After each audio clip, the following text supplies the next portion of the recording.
Ako si Huli, anak ni Cabezon Tales, kasintahan ni Basilio at apo ni Tandang Selo. Bukod sa taglay kong kagandahan, ay isa rin akong larawan ng isang Pilipinong makadiyos, matiisin, mapagmalasakit at mapagmahal. Hindi na ako nakapag-aral dahil sa pagkakabaon ng aking ama sa utang ay kinakailangan kong magpaalipin kay Hermana Penchang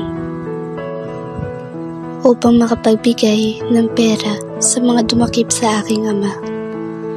Mahirap, oo mahirap, pero mahal ko ang aking ama, nakatulad din ng aking pagmamahal sa aking kasintahan na si Basilio.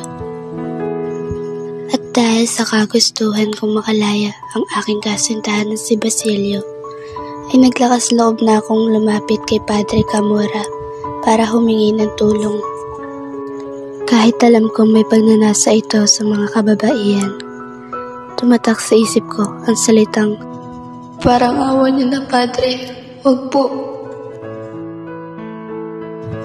Muli ako si Juliana, o mas kilalang Huli, na sumisimbolo sa kadalisayan ng mga kababaihan.